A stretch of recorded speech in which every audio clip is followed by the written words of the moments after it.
Bienvenue dans l'épisode 4 du podcast Un petit quelque chose. Aujourd'hui, j'accueille Nazanin Yalda, qui est une pianiste iranienne. Nazanin, dans cet épisode, nous raconte l'apprentissage de la musique classique ou traditionnelle en Iran, mais également comment elle a glissé petit à petit de la musique classique vers la musique électronique en entretenant le même intérêt pour ces deux styles de musique.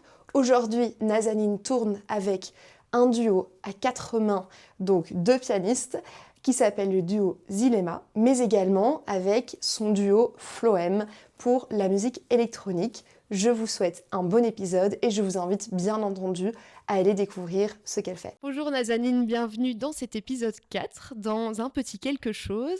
Est-ce que tu peux te présenter ? Bonjour Cassandre, donc je m'appelle Nazanin, je suis musicienne d'origine iranienne et voilà, ça fait je pense 10 ans que j'habite à Bruxelles et du coup de base je suis pianiste et j'ai fait le conservatoire à Bruxelles, avant ça au CRR de Paris, j'ai fait un DEM. Et avant ça, j'étais dans un collège et lycée à horaire aménagé à Téhéran. Ah, donc ça existe aussi en fait en Iran, enfin comme en France en fait. Ok. Il n'y en a pas beaucoup. Il y en a un qui est à Téhéran et l'autre dans une autre grande ville qui s'appelle Shiraz. Et du coup, ouais, j'ai commencé le piano un peu... j'ai commencé les cours de musique un peu maternelle, tu vois, il y avait des cours de flûte et bells et tout, et j'étais vraiment en mode obsédée un peu. Et je me souviens quand on allait au resto, tu sais, des restos où il y a un pianiste qui joue et tout, et j'étais vraiment Petite à ambiance côté. jazz. C'est ça. J'étais vraiment à côté en mode ouais, je veux faire ça. Et du coup, ouais, mes parents, ils m'ont demandé qu'est-ce que tu veux jouer. J'étais en mode piano. Mais parce que donc c'est obligé de choisir un instrument. Non, en fait, ça, c'était quand j'étais petite. J'étais juste Ah oui, passionnée. d'accord. Ouais. Et je pense le prof de cours de musique était... Enfin, j'avais l'oreille absolue. En mode, ah, ça sera bien qu'elle continue. Et du coup, mes parents, ils étaient en mode, vas-y, pourquoi pas. Et du coup, j'ai commencé quand j'avais 9 ans, pas très tôt. Et du coup, après, je pense, du coup, on commence à 11 ans, 12 ans si on veut aller du coup, à l'école horaire aménagée. Et du coup, j'ai commencé direct, pas trop de réflexion. Et comment c'est, parce que c'est ce qu'on disait juste avant de commencer l'épisode, que c'est la première fois que je reçois quelqu'un d'une autre origine que la France. Et donc, je vais avoir plein de questions sur comment ça se passe, l'apprentissage de la musique en Iran, Oui. mais aussi à quoi vous êtes confronté enfant, dans le sens où est-ce que il y a vraiment une forte présence des instruments traditionnels, ou tu dirais autant que les instruments plus classiques tels qu'on les connaît, Ouais. ou est-ce que, tu sais, est-ce que vous passez beaucoup de temps aussi à accompagné par la musique, c'est-à-dire à chanter dans les classes ou pas. Je sais, parce que je sais que d'une culture à l'autre, ça peut être omniprésent comme pas du tout. Ouais. Alors, je peux pas parler pour tout l'Iran parce que voilà, c'est un pays énorme et ça change vraiment par région. Donc, vraiment, même moi, quand je vais par exemple dans le sud de l'Iran, j'ai limite l'impression que je suis un peu dans un autre pays ouais, parce ok. que vraiment, la culture musicale est aussi très différente. Il y a genre 7-8 ethnies avec vraiment des bagages musicaux complètement différents. Donc, moi, je viens de Téhéran, qui est la capitale, et je viens d'une famille assez un peu occidentalisée, malheureusement. Du coup, la musique classique, je dirais que c'est vraiment un truc... la musique classique occidentale, je veux dire, c'est plus quelque chose que tu entends un peu dans la capitale ou des grandes villes. Mais il y a aussi la musique classique iranienne. Donc, si on ne parle pas de la musique folklorique qui est dans des régions différentes, il y a la musique classique iranienne. Donc, la chose intéressante, par exemple, dans le collège et le lycée que je suis allée, c'est que du coup, il y a une section pour la musique iranienne et il y a une section pour la musique occidentale. Pareil, quand tu fais l'université, du coup, tu peux complètement choisir... Mais alors, ce sont des autres instruments ou là, on parle du... Ok. Ouais. Donc c'est pas juste le mode de musique, comment je vais dire ça, d'un point de vue. Oui, c'est ça. Non, pas du tout. Donc, par exemple, moi, mon instrument, c'était le piano, du coup, section musique occidentale. Mais par exemple, comme deuxième instrument, j'ai choisi mon instrument iranien qui s'appelle le setaj, qui est un instrument à cordes pincées, un peu comme un petit mandoline, on peut dire. Et du coup, on apprend vraiment les deux langages quand on avait des cours théoriques, donc un peu le système modal-tonal de musique occidentale et après le système modal-tonal de la musique iranienne. Du coup, mais après, bon, comme par exemple, moi, j'étais plus spécialisée en musique occidentale, j'ai absolument pas eu le même profondeur dans la musique iranienne, comme c'était pas ma spécialité. Donc, voilà, ça se passe un peu comme ça. Ok, super intéressant. Et on le mélange pas trop, par exemple, on n'essaie pas de jouer vraiment les modes de la musique iranienne avec le piano, tu vois, genre, on garde un peu les choses séparées. Est-ce qu'il y a des gens, est-ce qu'il y a des musiciens en Iran qui sont aussi, forts, j'allais dire, aussi, qui maîtrisent aussi bien le langage classique de notre musique à nous, occidentale, que le langage, l'autre langage musical? Pour être honnête avec toi, je pense que le niveau, c'est pas comme en Europe. Mais après, ça a du sens parce que, imagine, par exemple, si toi, t'allais apprendre la musique iranienne ici, tu vois, genre, t'as pas le même accès aussi. Ça fait partie de la tradition et culture de, par exemple, l'Europe, etc. Donc, moi, je trouve que le niveau était quand même... la différence de niveau, c'est assez flagrant. L'autre chose, c'est aussi qu'on est vraiment plus influencé par la Russie, l'Arménie, donc par exemple, pour le piano, les méthodes et tout, ça vient plutôt de parce qu'on est à côté. Donc c'est plutôt tradition russe, etc. Mais je me souviens quand je suis arrivée, du coup, moi, dès que j'ai fini le lycée, je suis allée à Paris. Et je me souviens, j'étais en mode... T'as eu un choc? Mais surtout par rapport à, par exemple, tout ce qui est phrasé, un peu, je trouvais que je jouais un peu de manière mécanique et il y avait certaines tournures que donc je en fait, sentais pas. t'as vraiment ce truc dont, entre gros guillemets, tout le monde rêve dans la musique, c'est-à-dire que t'as vraiment appris avec une influence plus russe. Mais après, tu es venue de l'autre côté pour avoir tout le pendant français, en fait. C'est ça, à fond. Du coup, c'était vraiment différent et intéressant de... Oui, j'imagine. Et si on revient juste à quand tu étais petite, donc tu as dit que tu as commencé à 9 ans le piano. C'était dans quelle structure? Donc c'était tout de suite dans ce fameux lycée dont tu dis dont tu parles? Non, c'est l'école avant. En fait, j'ai fait des cours privés. D'accord. J'ai fait des cours privés pendant, du coup, 1 an ou 2. Et après, je me suis présentée. Il y avait un examen d'entrée pour commencer le collège. Et comme j'avais fait un peu avant. Bon, un collège déjà spécialisé comme... ou non, un collège... Oui, pour les musiciens. Oui, pour les musiciens. Ah oui, donc ça commence super tôt. Ouais. Parce que, Mais en France, c'est pareil, j'ai l'impression. C'est aussi collège. J'ai appris en Belgique. Oui, en Belgique, c'est différent, c'est académie. Ah oui, puis t'as pas d'horaire aménagé.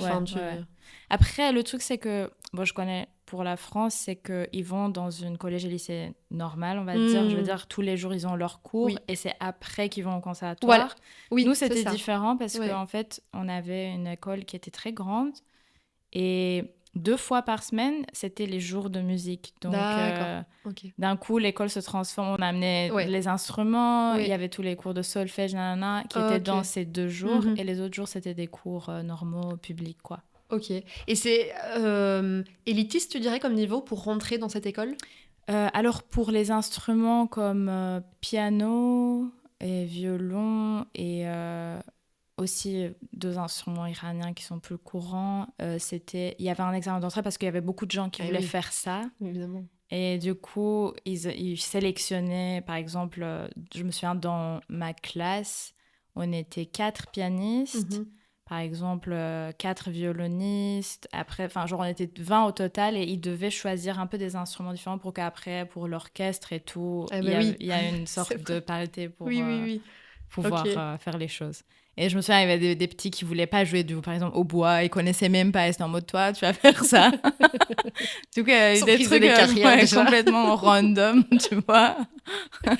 Et à ce moment-là, quand tu rentres dans cette école, t'as quel âge ?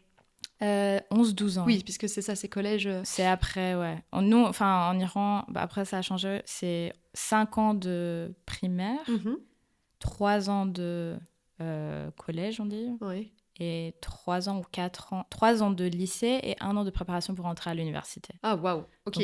Mais parce que c'est hyper tôt, 11 ans, pour rentrer dans une école déjà spécialisée. Ouais, en fait, et des fois, quand j'étais un tout petit peu plus âgée, je me demandais un peu, est-ce que c'est même une bonne idée ? Parce que tu rentres déjà dans un système... t'es déjà cloisonné. C'est ça, tu penses plus à des autres options. Oui. Ça se trouve, tu veux pas être musicien, en fait, tout court. Et surtout, c'est ce qu'on disait dans l'épisode juste avant, c'est Swan qui disait, les musiciens, ils restent tout le temps entre eux, ce qui est une chose très vraie. Et alors, ça t'empêche même... Ça te met déjà dans cette espèce de tunnel sans fenêtre où on est déjà plus que entre musiciens.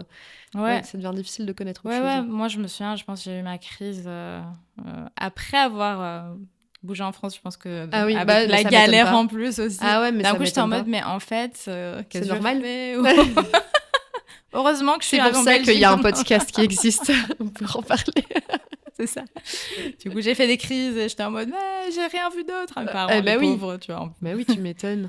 Mais écoute, trop tard. Ouais. Et comment... Est-ce qu'il y a un de tes professeurs, donc avant de venir en France, qui t'a marqué ou dont tu peux parler ou bon, pas tant? Alors, franchement, pour être honnête avec toi, j'ai eu des profs assez traumatisants en Iran. Et surtout, en fait... Ouais, genre le dernier qui était quelqu'un de très connu, etc. Il m'a grave traumatisée.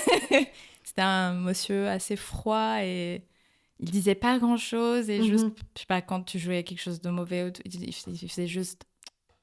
Et j'étais vraiment en mode... Bon, ok.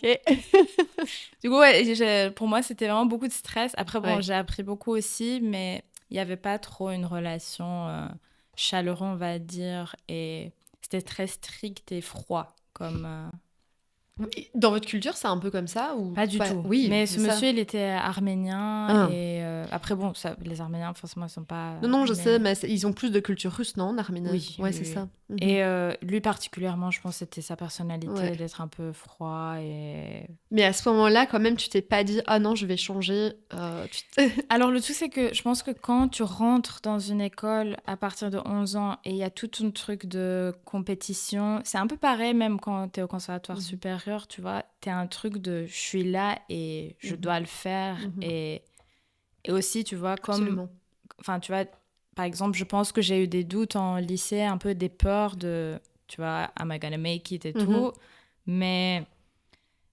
t'es en mode, oui, c'est le seul chemin, tu vois. Et j'avais prévu déjà que j'aimerais bien aller en Europe pour un peu apprendre le truc. Et j'étais quand même trop fascinée par la musique et trop obsédée. Du coup, j'étais juste en mode, tu vois, dans la souffrance un peu de non, bosser, faire. Et du coup, on voit très bien ça. on le connaît tous. Genre, tu pleures, tu travailles, t'es gamme. Je peux faire ça. Le 4e est pas assez fort.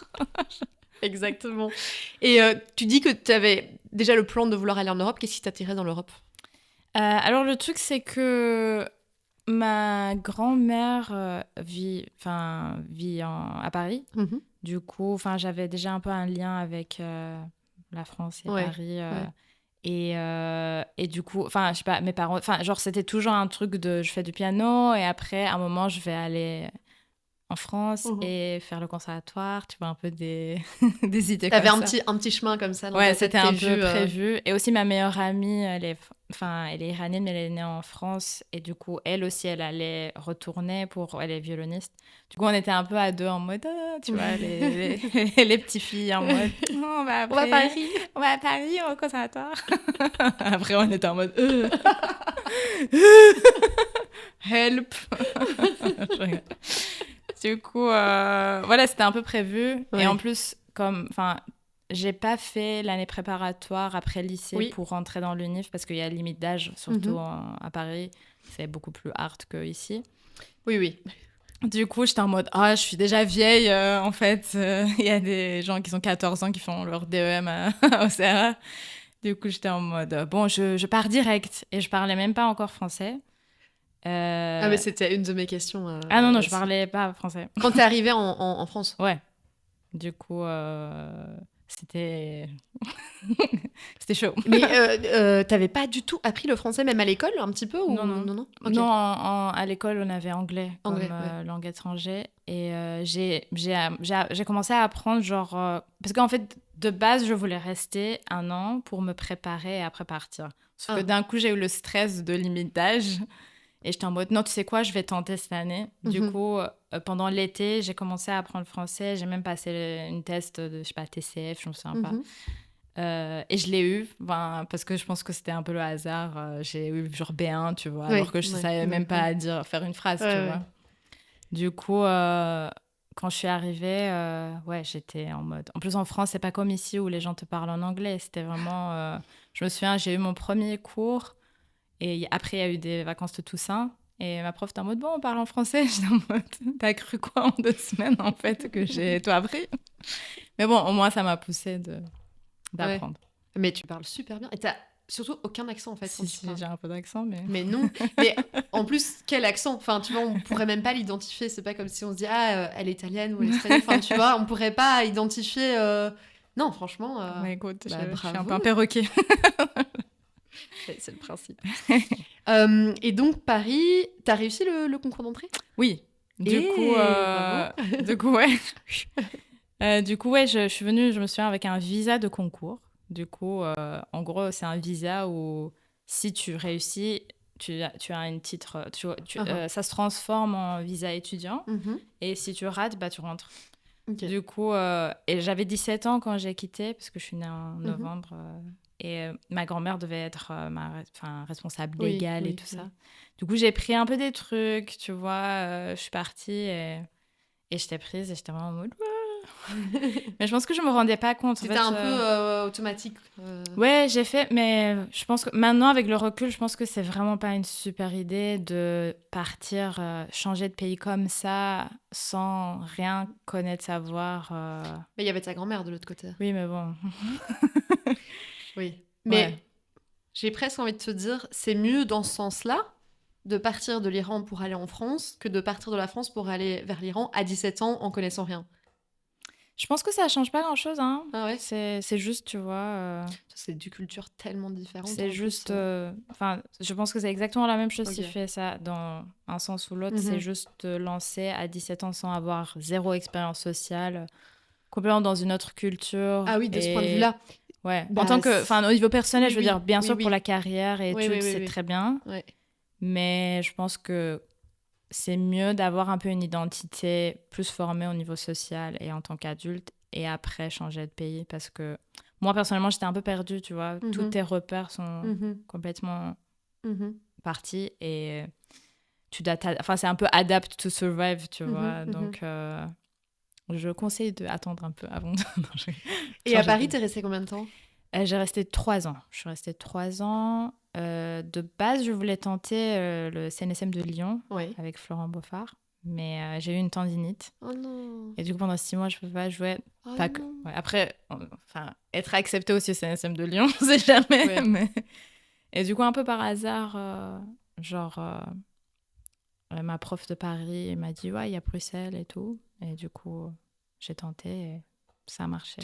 Est-ce que tu connaissais déjà Bruxelles ou pas à ce moment-là? Oui, j'avais mon copain de l'époque qui habitait à Bruxelles. Ah oui, du coup, je connaissais. J'aimais trop, en fait, Bruxelles. Je préférais trop Bruxelles qu'à Paris. Ouais. Mais c'était comment ta vie à Paris?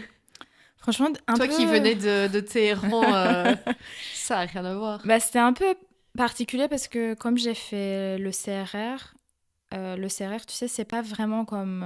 t'as pas vraiment des cours comme ici, enfin, c'est pas supérieur. Oui. Donc, en vrai, c'était bizarre parce que j'avais des cours de piano et genre musique de chambre et je pense 2 autres cours, genre, je sais pas, solfège et trucs. Et après, il y avait rien, tu vois. Du coup, j'étais un peu... En plus, j'étais dans des conservatoires...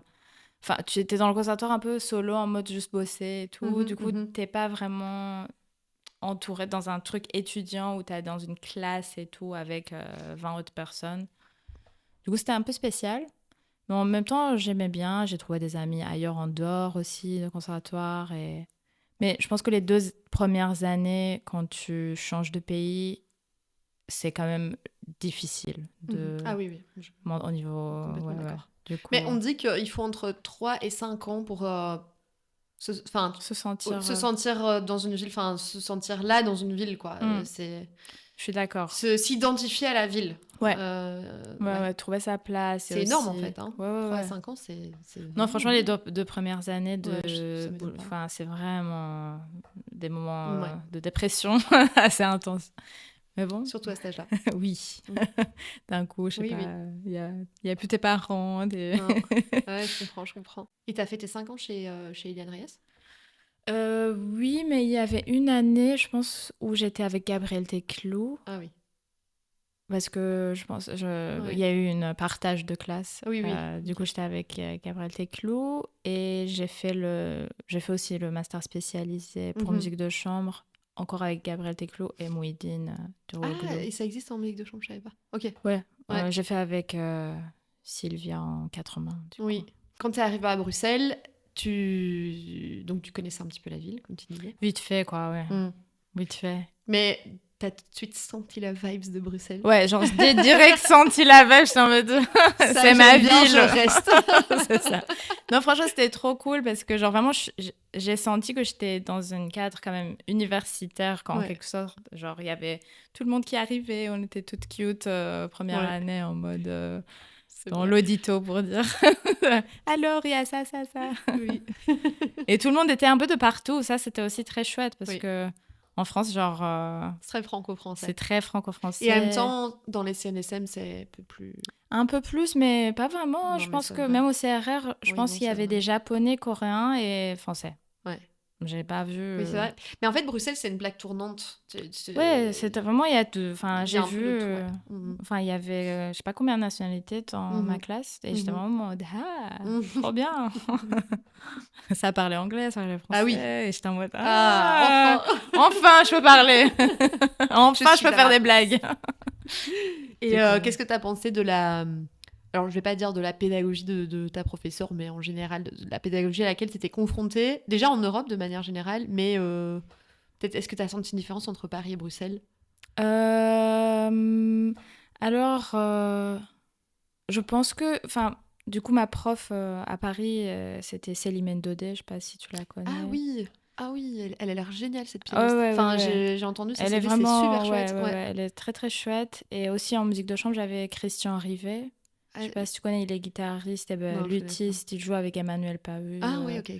Et en fait, c'était vraiment une tradition très aussi musique française, couleur et tout ça que j'adore. Vraiment, je pense que je suis très dans tout ce qui est couleur et ça.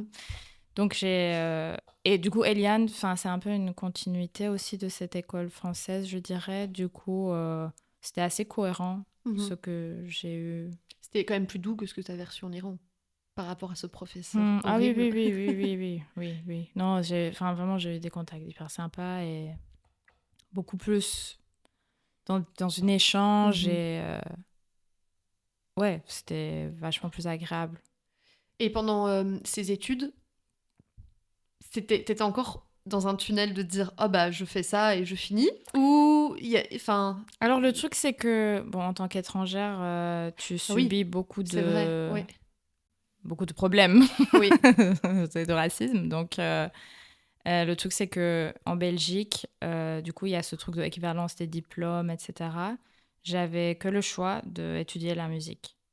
Et aussi, tu dois renouveler ta carte de séjour chaque année. Il y a vraiment une pression de... Tu dois faire les choses de telle manière, sinon t'es viré. Tu n'avais pas le choix d'étudier autre chose que la musique parce que tu venais d'un système qui était spécialisé dans la musique et rien d'autre. Exactement. Du coup, je devais faire, je sais pas, des examens de je sais pas quoi pour... éventuellement changer de métier, mais tu vois... Ah oui, c'est ça. Donc si tu disais, en fait, là, maintenant, je change d'avis, je vais à l'université pour étudier le droit, on t'aurait pas pu. Non. C'est fou, ça, je savais pas. Du coup, ça, c'est un peu... un peu quand même dur, je trouve. Parce que en France, il n'y a pas ça. Si je voulais étudier autre chose, je pouvais. Et du coup, j'étais un peu coincée par ça. Et aussi le stress en tant qu'étrangère. Enfin, c'est vraiment stressant, ce truc à tout moment, en fait, tu peux avoir des problèmes pour ne pas pouvoir renouveler ta carte. Enfin, il y a un stress quand même Du coup, en vrai, j'étais pareil dans un tunnel. À un moment, je voulais trop faire cinématographie et tout, mais bon, je me suis dit, je te verrais bien là-dedans. ça va bien avec le avec le vibe. Mais bon, c'est bon, ça va être pour une autre vie. Mais c'était même pas une possibilité pour toi de retourner en Iran? Le truc, c'est que c'est compliqué de... Le truc, c'est que aussi, revenant à ce truc de partir quand t'as 17 ans,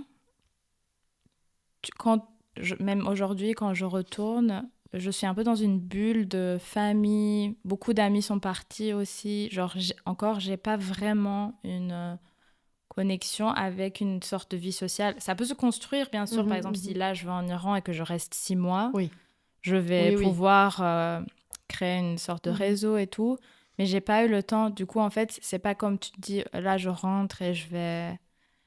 j'ai un peu formé ma personnalité sociale ici. Enfin, pas que là-bas aussi, je peux le former. Mais tu vois, genre, c'est pas comme retourner à quelque chose où... Tu vois, par exemple, là, si tu vas aller en France vivre 5 ans, quand tu veux retourner ici, t'as tout un système et tout... t'es plus là, en fait. Ouais.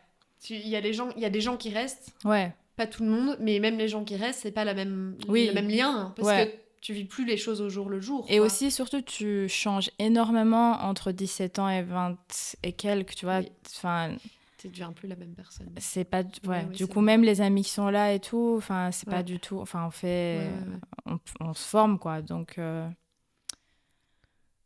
Donc non, tu t'es dit, maintenant je suis à Bruxelles. J'étais en mode, là, je suis là, quoi, Et déjà, j'ai bougé de Téhéran à Paris à ici. Et j'ai fait un petit Erasmus aussi. J'étais en mode, bon... Ah, t'as fait un Erasmus ou ça? À Barcelone. Ah oui, ok. Du coup, j'étais en mode, j'ai assez bougé. T'as bien profité de l'Europe. C'est ça. J'étais en mode, on bouge autant qu'on peut. J'étais un peu dans le tunnel. Après, je regrette rien, mais... Je pense qu'il y a aussi ce truc de quand tu es obligé de faire quelque chose ou quand tu sens que tu n'as pas le choix de faire autre chose, tu as un peu tu as plus envie de le faire, tu vois, parce que c'est interdit ou tu peux pas. Donc, c'est-à-dire, est-ce que c'est pas plus on se rend compte... Il y en a qui me disent, oui, moi je me suis rendu compte de la chance que j'avais aussi de pouvoir le faire, mais ça dépend...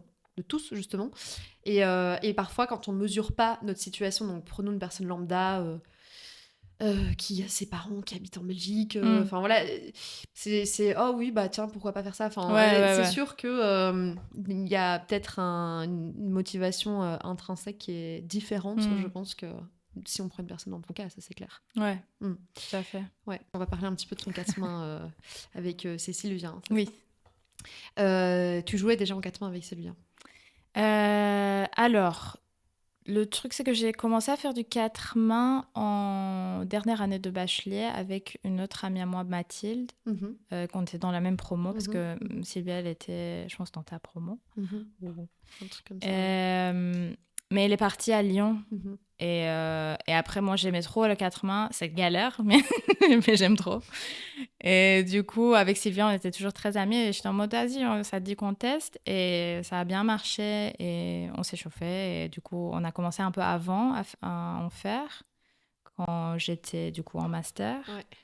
Et après, on a dit, on va faire le spé parce qu'avec moi... C'est quand même tout un projet déjà de faire un master spécialisé. Enfin, on va dire, c'est comme postgraduate. Dans la musique de chambre en 4 mains. Oui, mais le truc, c'est qu'en fait, moi, j'ai un peu du mal à jouer en tant que soliste. T'aimes pas? Pas trop. Pour moi, c'est vraiment énormément de pression, pour être honnête. Et vraiment, quand je travaille seule et tout, je deviens un peu folle, tu vois, genre... En plus, tu vois, dans le conservatoire, il y a un peu aussi cette idée ou quoi que c'est jamais assez bien, il faut toujours travailler. Enfin, genre, du coup, t'as l'impression que tu arrives nulle part un peu.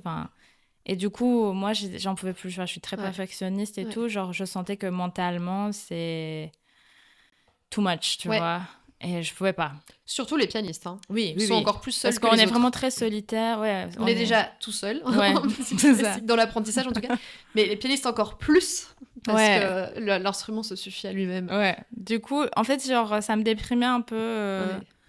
Et j'étais pas bien mentalement à vouloir faire tout ça. Tu vois, j'adore le répertoire et tout, et je peux le faire, mais genre vraiment, j'étais en mode, je peux, mentalement. Oui, c'est pas un truc qui t'excitait de te dire, de t'imaginer seule sur les scènes. Ouais, ou même, tu vois, genre dans une vie idéale où j'allais être soliste, star, tourner et tout, j'étais en mode, t'imagines, genre tourner seule. Ça a l'air horrible. Genre, c'est horrible. Genre, vraiment, non, quoi.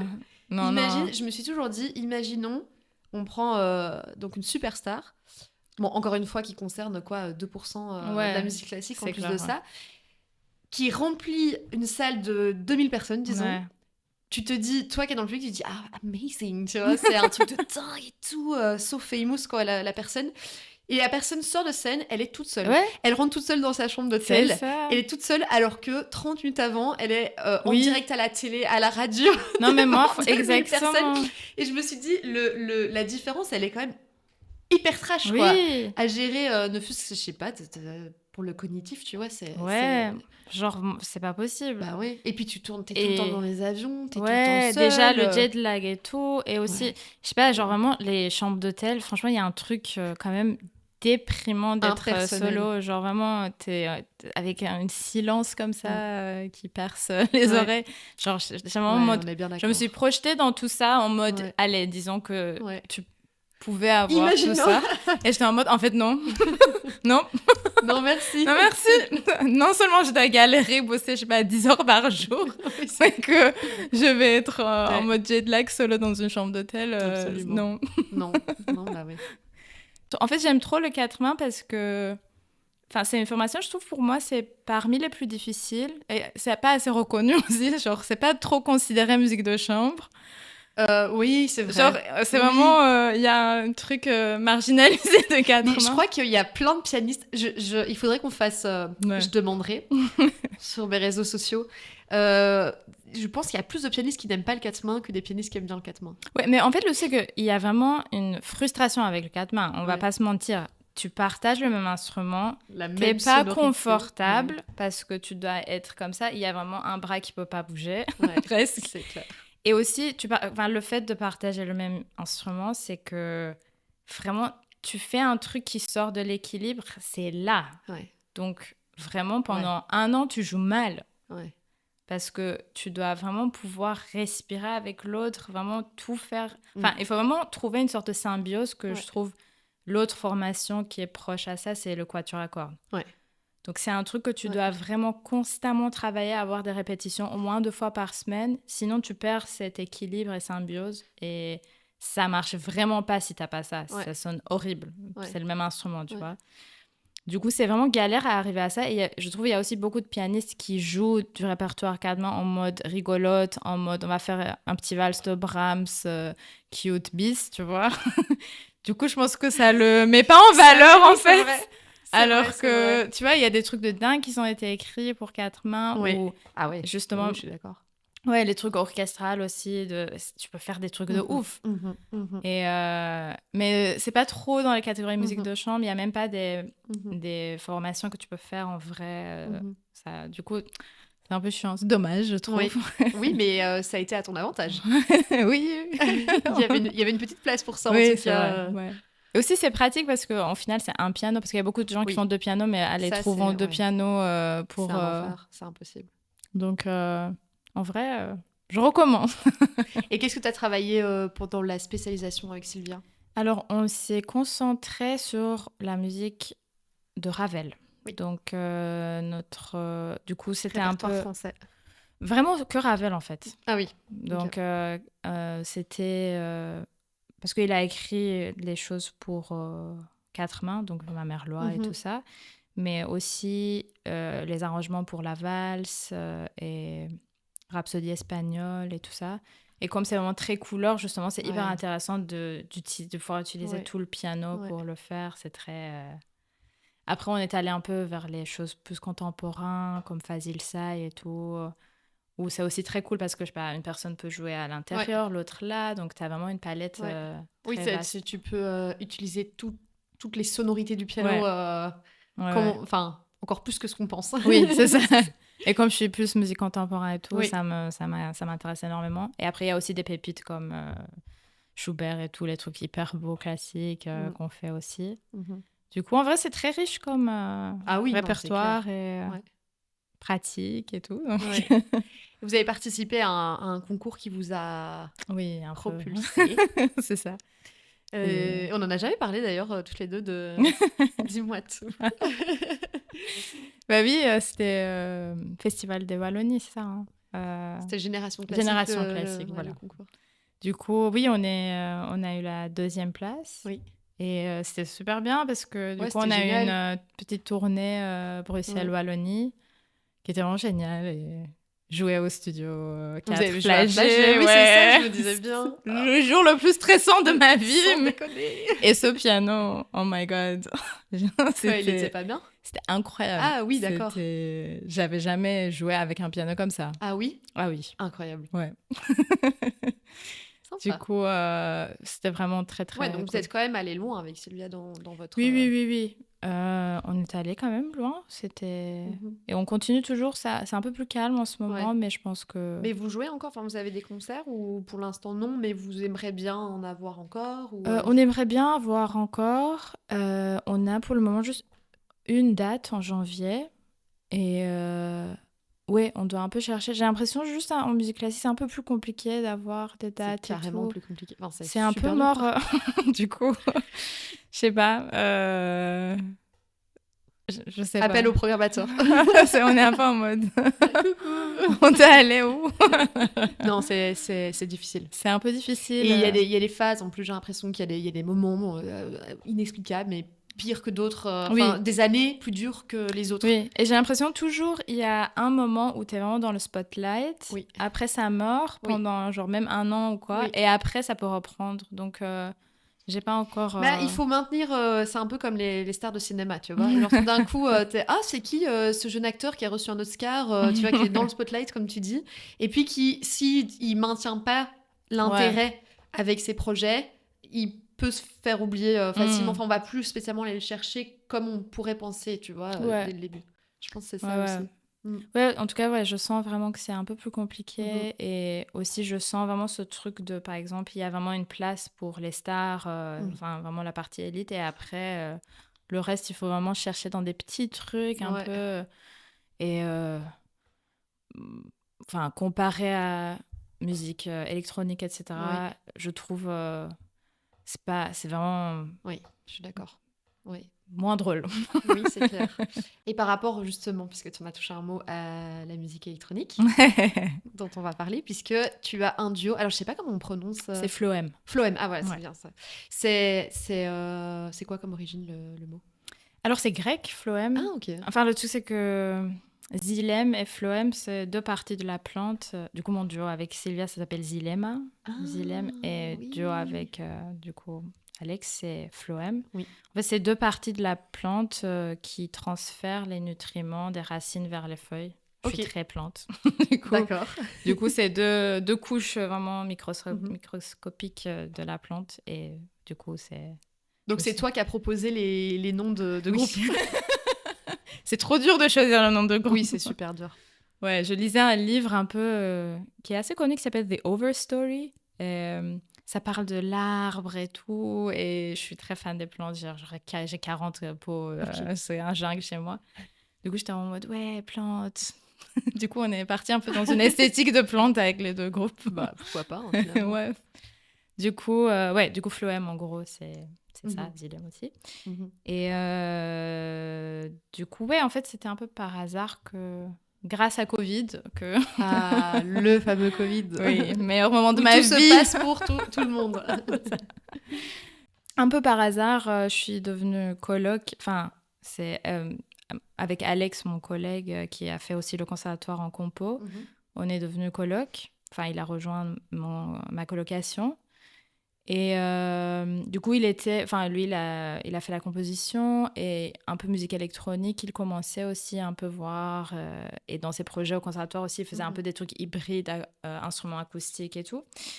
Et du coup, avec Alex, on faisait pas mal la fête quand on était au conservatoire pour la musique électro et tout ce qui était ça. Enfin, on était vraiment intéressés. Ouais. Du coup, à un moment, on s'est dit, est-ce que, on n'a rien à faire, est-ce qu'on tente un peu de voir on touche. Si on peut mélanger la musique iranienne avec la musique électronique, parce que justement, ça me manquait beaucoup de ne pas... J'avais toujours mon instrument et j'avais joué quelques fois dans des petits festivals en France, par exemple avec une chanteuse, le setar en mode acoustique. Et j'étais en mode, ça me manque vraiment, j'ai l'impression que j'ai envie de... Tu le pratiquais régulièrement ? Enfin, tu le pratiques régulièrement je le pratiquais pas vraiment régulièrement, c'était un peu en mode de temps en temps. Mais j'étais en mode, j'ai pas envie que tout ça reste de côté et que je perds ce lien, tu vois. Surtout quand t'es pas dans ton pays, tu vois, il y a ce truc de vouloir encore plus avoir un bout de ça. Et du coup, on a commencé un peu à tester. Vraiment, on était tous les deux, on savait vraiment dans un territoire inconnu, tu vois, parce que lui aussi, il commençait avec l'électro, moi, comment on fait tout ça. Et on a commencé petit à petit à trouver des trucs, et on a dit, bon, on se présente pour... c'est quoi le festival de conservatoire, j'ai oublié. Courant d'air ? Courant d'air, voilà. On a dit, bon, est-ce qu'on se présente pour Courant d'air ? Et... on a décidé aussi de travailler avec une artiste visuelle, comme ça, il y avait des visuels en live et tout. Et c'est devenu un peu sérieux comme ça. Ok, je savais pas que c'était déjà au conservatoire en fait. Ouais, du coup, on a un peu essayé pendant 1 an, tu vois. On a trouvé un peu des trucs et on s'est présenté pour Courant d'air, je sais pas, je me souviens pas combien de temps. On a joué 20 minutes, 30 minutes, on a improvisé un peu. Et est-ce que tu étais à l'aise avec ce côté improvisé de la musique, alors qu'on est tellement éduqué en musique classique à pas improviser? Le truc, c'est qu'avec piano, même aujourd'hui, j'ai du mal à improviser, mais avec mon instrument iranien, pas du tout. Ok. Genre, c'est bizarre. Enfin, j'ai tous mes blocages avec piano et tous les trucs. Enfin, genre, zéro blocage avec l'autre. T'as un petit bouton où tu te mets en mode c'est ça au piano. C'est ça, vraiment. Genre, quand je suis en piano, je suis en mode stress, c'est pas bien. Prochaine leçon, tu vois. Genre.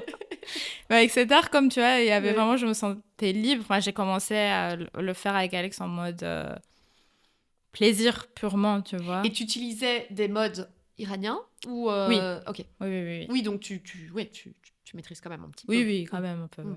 Ouais. Et du coup, on a préparé tout un truc un peu. Après, j'étais hyper stressée parce que, je sais pas, rien que... Enfin, quand on est pianiste, tu vois, on est face au piano et le public est à droite, tu vois, ou gauche, et tu le vois pas, t'es dans ton bulle. Et d'un coup... Et aussi, j'ai commencé à chanter pour ce projet. Du coup, d'un coup, je devais chanter, jouer face au public et tout. Et j'étais vraiment en mode, oh, qu'est-ce que j'ai... Je me suis mis dans quoi, en fait? Et du coup, j'avais vraiment au début vraiment... Genre, je me sentais vraiment comme un imposteur et je fais n'importe quoi. Enfin, je suis pas du tout légitime et tout. Du coup, c'était un peu bizarre et particulier. Mais le projet au Courant d'air a été vraiment bien reçu. On a eu le prix du jury. Et... Ah, il y avait des prix. Ah oui, mais c'est vrai, il y avait des... Oui, il y avait des prix, oui. Et aussi directement, un peu une proposition pour faire un album et tout. Directement. Du coup, ouais. Ok. Du coup, c'était un peu en mode... Et du coup, en fait, très vite, c'est devenu un peu sérieux. Okay. Et comme on aimait vraiment et on vivait ensemble et on est des nerds... Puis en plus, l'opportunité, tout d'un coup, on vous déroule un tapis rouge en mode votre idée, elle est trop bien, continuez, c'est génial. C'était vraiment trop bien. Ouais. Et comme vraiment, ça partait de pur plaisir et on s'entend trop bien et qu'on vit ensemble, tu vois. Donc... c'était trop cool. Ouais. Après, c'était un peu une pression d'un coup parce qu'il fallait cadrer et... Enfin, il faut quand même laisser un temps pour que quelque chose du genre mûrit, on va dire. Ouais. Du coup, c'était un peu comme ça. Et après, on a fait aussi un concours qui s'appelle le concours court-circuit avec Alex où on a été aussi sélectionnés. Ah, génial. et parmi les finalistes. Et du coup, ça a été un énorme tremplin. Du coup, 2023, en fait, j'étais avec Sylvia, avec... Dans les tournées... Wallonie et ça. Et genre, c'était vraiment une année... C'était chaud. C'était chaud. Tu m'étonnes. Mais c'était trop cool. Enfin, d'un coup, c'était... Ouais. Et du coup, je me suis retrouvée complètement dans un autre milieu. Ouais. Genre, jouer à botanique, genre vraiment... C'était un peu... Je me sentais un peu en mode... Wow, j'ai une double vie. Ouais, 2 salles, 2 ambiances. Mais c'est clair. Mais c'est ça qui est génial. C'est génial. Ouais, c'est vraiment genre... Non, je suis très, très contente. Est-ce que tu pourrais dire, si on parle vraiment juste des 2 types de musique, presque même des 3, parce qu'à la base, on parlait de musique plus occidentale, musique iranienne. Ouais, maintenant, mais... ouais, hybride. Il y a tout. Dans la musique, est-ce que tu retrouves quelque chose dans la musique électronique que tu ne retrouves pas dans la musique classique, ou est-ce que tu pourrais dire si les 2, ça te procure un sentiment qui est différent, ou il y a quand même quelque chose qui ne s'en rejoint pas là-dedans? Je pense que... Enfin, genre vraiment, j'ai vraiment un attachement à les 2, mais vraiment un peu séparés, tu vois. Par exemple, quand je joue le piano et en tant qu'interprète et tout, vraiment, j'ai ma relation avec le piano et le répertoire. Quand je joue le sitar sol, c'est une autre relation, vraiment dans un autre monde. Et le projet, du coup, Floem, le truc cool, c'est que c'est vraiment un projet à 2. Avec Alex, on compose tout ensemble. Donc vraiment, il y a ses influences, mes influences, comment on peut incorporer les modes iraniens avec un peu le langage occidental aussi, un peu, genre vraiment trouver cette... Parce que c'est vraiment difficile quand tu veux faire la fusion avec des trucs, ça peut vite devenir un peu cheap ou un peu nul comme ça, vite fait, en mode tu fais un accord là et tu mets un quart de ton là et en mode c'est fusion. Donc, du coup... Oui, donc typique des gens qui... Ouais, genre... du coup, je veux surtout pas faire un truc... on voulait surtout tous les 2 pas faire un truc à 2 balles, on va dire. Du coup, c'est vraiment... Un truc en toc, comme on dit. Du coup, c'était challenging de trouver vraiment un truc qui peut marcher un peu au niveau des langages et tout. Du coup, je dirais Floem, c'est vraiment un hybride pour moi de... Et aussi, genre, j'ai commencé à utiliser le sitar de manière électronique, un peu comme guitare électrique, avec plein de pédales, d'effets, et le faire passer par là. Du coup, c'est vraiment, il y a une recherche de son, et on est plus dans l'univers aussi sound design. Après, on a commencé plus ambient, et on est allé vraiment plus vers même techno et tout. Du coup, on est toujours en train d'expérimenter. Est-ce que tu te sens plus libre quand tu fais un set avec Floem que quand tu fais un concert? Ah oui. Complètement. Parce la liberté ne se retrouve pas au même endroit, hein, mais j'imagine bien. Le truc, c'est que avec Floem, on fait beaucoup d'improvisation aussi. Et aussi, quand c'est ta propre création, tu te sens beaucoup plus libre de ce que tu fais. Alors que bon, avec 4 mains aussi, comme c'est vraiment difficile, et je trouve que c'est une formation compliquée et tout, et il faut vraiment... on joue par cœur et tout. Vraiment, il y a une pression et c'est un autre type de travail. Mais c'est beau aussi. Genre, comme tu dis... Ça apporte pas les mêmes choses. Non, c'est vraiment différent, mais c'est trop... Ouais, ça apporte pas la même chose. Mais toi, tu as besoin des 2.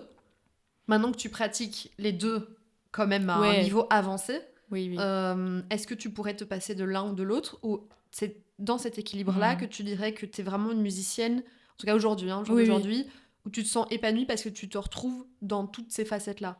Je pense que c'est ça, c'est le cas. Je peux pas... j'ai pas envie de perdre aucun. Et vraiment, je prends énormément de plaisir dans les 2. Après, je t'avoue que sur le plan pratique, c'est assez lourd de maintenir les 2 au niveau parallèle. Par exemple, si j'ai beaucoup de concerts avec les 2 en même temps, genre, c'est très, très, très lourd parce qu'il faut répéter avec les 2 énormément. Et genre, justement, il y avait un moment où les 2, c'était hyper chargé, genre... Parce qu'en plus, avec Floem, vous jouez le soir? Ouais. Souvent? Ouais. On joue soir tard. Et aussi, on doit bosser beaucoup à la maison. Pareil. Comment vous faites parce que moi, j'y connais rien, mais justement, pour préparer vos sets, comment... Déjà, attends, première question. Comment t'as Comment vous savez utiliser, moi ça me fascine tous ces trucs de boutons là. Ouais. Alors c'est marrant parce que tu vas me dire le piano aussi il y a plein de boutons. Ouais, je vois. Mais tu vois, moi ça me fascine là, vous êtes avec toutes vos tablettes là, je sais pas comment on appelle ça. Les appareils électroniques. et à chaque fois je vois les DJ, enfin bref, ils savent, ils sont ce bouton là je l'augmente, celui-là je le baisse et je me dis mais comment ils font.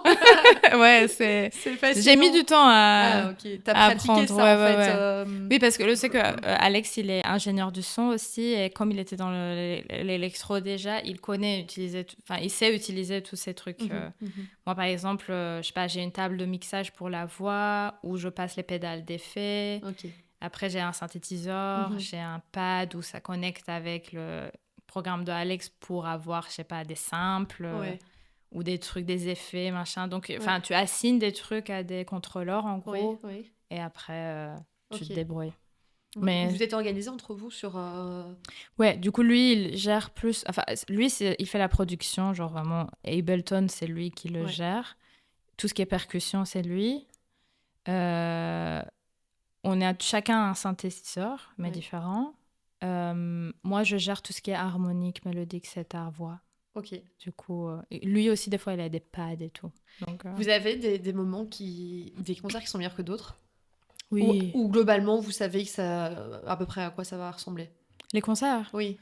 Parce que vu qu'il y a toute cette partie d'improvisation... Ouais, non, ça change chaque fois, ça change énormément. Et aussi par rapport au son, par rapport au vibe et l'énergie, ça peut vraiment varier. Mais bon, on donne quand même un travail solide chaque fois, mais bon, l'énergie peut changer vraiment. Et le résultat, ça peut partir plus dans noise ou intensité, ou ça peut rester plus calme. Du coup, c'est fun. Ça prend pour un set, ça prend combien de temps? Est-ce que vous, à chaque fois, c'est super déterminé, vous dites on va faire ça, ça, ça? Tu veux dire pour préparer quand on travaille? Bah, alors, par exemple, on travaille presque, par exemple, je sais pas, si on a un concert un vendredi, pendant une semaine, on travaille presque tous les jours, où on teste des environnements. Donc, par exemple, le premier jour, on est un peu dans un environnement, on teste des effets, on dit est-ce qu'il manque des choses, Après quelques jours, quand on a des choses, on va essayer de faire des filages. Donc, un peu faire des allers-retours pour trouver ce truc de pouvoir se faire confiance et savoir si je fais ça, tu vas faire ça, tu m'accompagnes ou pas. Donc, il y a beaucoup de communication. Excellent. En fait, vous vous préparez à comment va réagir... Ouais. Comment va réagir l'autre si tu fais ça? Incroyable, parce qu'en musique, on le fait pas du... en classique, non, on le fait pas du tout. Non, pas du tout. Ça me fait penser à plein c'est de trucs plus jazz, je pense, en fait. Mais oui, c'est ça, mais c'est hyper intéressant. Le truc, c'est qu'au début, par exemple, quand on commençait à pouvoir faire ça, c'était très difficile parce que, tu vois, tu rates, tu peux pas lire la personne et t'es en mode « Non, mais pourquoi tu mets ça ?» Non, je peux pas mettre ça après. Mais une fois que tu t'habitues, en fait, même il y a des surprises, tu vois, genre, tu mets un truc, mais tu vois... Ça s'équilibre et justement c'est à ce moment-là que tu trouves vraiment une liberté qui est vraiment dans le live très très agréable parce que tu te sens vraiment libre et tu peux aller et l'autre te suit et vraiment c'est très cool. Tu vois, il y a l'album qui est sorti, il y avait ce tremplin du concours. Du coup, on a eu genre une trentaine de concerts depuis. Incroyable. Ouais, c'est cool. Ah, c'est trop chouette. Et du coup, ça tourne toujours. Et là, on est en train de préparer le deuxième. Du coup... génial. Si t'avais... Reprenons la petite Nazanin de 17 ans. Si t'avais un conseil à lui donner, là où tu en es maintenant, qu'est-ce que tu lui dirais? Je pense que sur le plan... bref, intéressant. Mais vraiment, tu vois, pour montrer cet aspect dont on parlait tout à l'heure de montrer qu'il n'y a pas justement, tu vois, ce chemin unique de dire... tu vois, un peu un truc pour consoler aussi ou pour réconforter. Ouais. En fait, je pense qu'un truc qui m'a manqué, en tout cas, c'est que j'ai l'impression que quand tu rentres dans le conservatoire, c'est déjà tellement sélectif, un peu élitiste, que une fois que tu rentres là-dedans, tu penses que... En fait, t'es un peu... Tu travailles juste ton instrument, machin, et tu penses que c'est OK. Un peu, tu fais juste ça. Et... enfin, pas tout le monde, bien sûr, mais je veux dire, de manière générale, on pense qu'on est là-dedans, et voilà. Et il y a une sortie, et après, il va y avoir une vie qui va être résultat de ça. Et je pense que c'est vraiment intéressant d'avoir une vue vraiment réaliste des possibilités professionnelles qu'on puisse avoir une fois qu'on finit le conservatoire. Donc, comme la plupart de nous, on va devenir pédagogue. Comment ça se passe pour pouvoir donner des concerts, les difficultés, comment tu dois lancer tes projets toi-même, avoir des concepts, vraiment planifier tout un truc de qu'est-ce que toi tu veux construire une fois que on arrête de penser à j'ai eu 14 ou 18 pour mon examen de fin d'année, tu vois. Donc vraiment sortir de tout ça qui en fait au final, la vraie vie, on va dire, professionnelle, c'est pas du tout ça. Et par exemple, quel type de répertoire tu veux développer pour éventuellement enregistrer, pour jouer, quel type de collaboration tu voudras faire, quel type de même projet hybride ou multidisciplinaire tu aimerais avoir, etc. Donc, je pense juste avoir un peu cette image un peu de après que être focus en mode je dois jouer ça pour mon examen ou tu vois les trucs un peu... Ouais. Un truc plus global, en fait, un peu essayer de dézoomer. Exactement. Pour voir aussi sur le côté, sur le futur. Ouais, que tu as vu vraiment comment ça va se passer, tu vois. Ouais. Par exemple, être complètement lucide qu'il y a 2% qui vont avoir la vie de, tu vois, star. Et après, par exemple, est-ce que tu aimes bien la pédagogie, tu vois, de te trouver vraiment avec ça comme H24, vraiment source de... Parce que, tu vois, genre, tout ça, c'est des questions que moi, personnellement, je me suis pas vraiment posée. Et après, avec des années, quand tu commences à terminer, ça éclaircit. Oui. Du coup, je pense que c'est plus intéressant de penser à ça un peu au début de chemin. Comme ça, tu as la force et tu as la vision pour tu sais où planifier tes études. Parce que les études supérieures, c'est vraiment justement pour te préparer à l'étape suivante qui est ta vie. Donc, avoir cette vision plutôt que en master. Bah, merci Nazanin. Merci à toi, Cassandre.